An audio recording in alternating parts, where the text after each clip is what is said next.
Hi, my name is Scarlett Wimblade, and this is going to be my crayfish and squid post lab.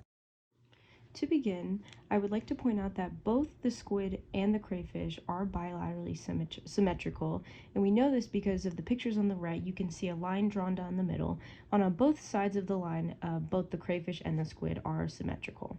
So that's how you know if they're bilaterally symmetrical or not.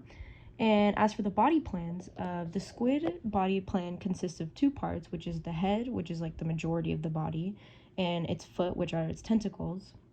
And the crayfish's body plan consists of three parts, which would be the head, the thorax, and the abdomen.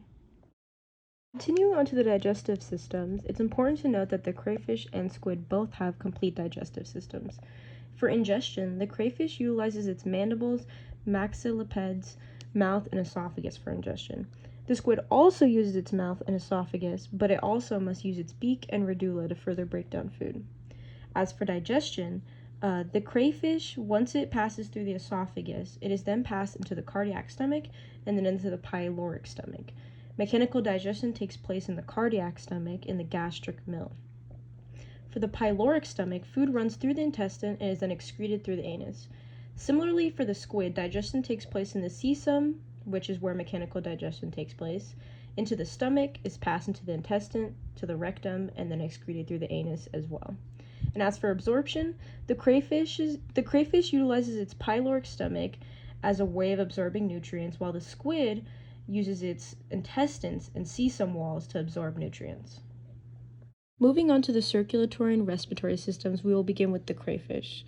All arthropods have open circulatory systems and single-chambered hearts, and like most crustaceans, crayfish hearts circulate hemolymph, which is pumped through the hemocoel. The crayfish's heart is suspended in pericardial cavity, and there are 5 different arteries in the crayfish. As for the respiratory system, just like most aquatic animals, crayfish breathe through their gills. We were unable to get a picture of the gills, but on the picture on the left, you can see circled where they would be, and the picture at the bottom is like a stock photo of what they would look like. And the picture at the top right is going to be a picture of the heart from the crayfish. It was just taken out of the crayfish's body from our dissection.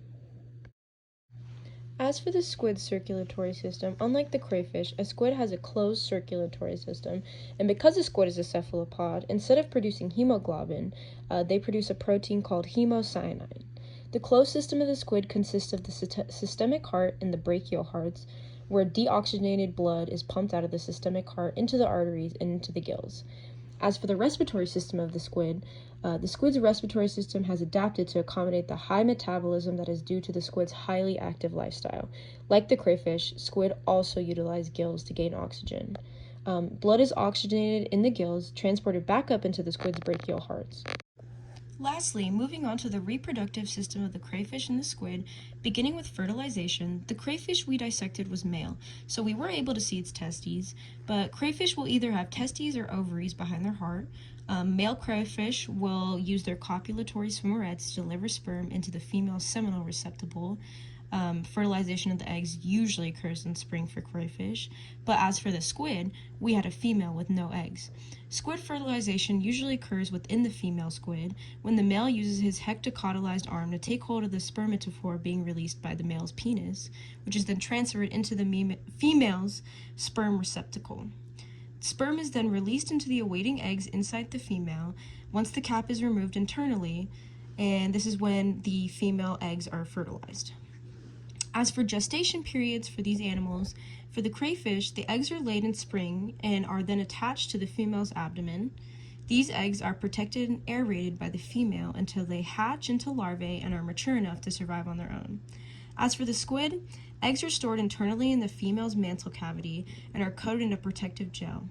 The female lays her eggs on some sort of environmental substrate like a plant or coral, but squid eggs are left alone as squids do not usually show parental behavior.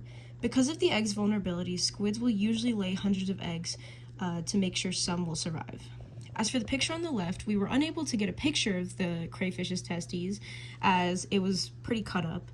So the picture on the left shows kind of where the testes should be, and the picture on the right shows where the squid's female reproductive ovary organs are located.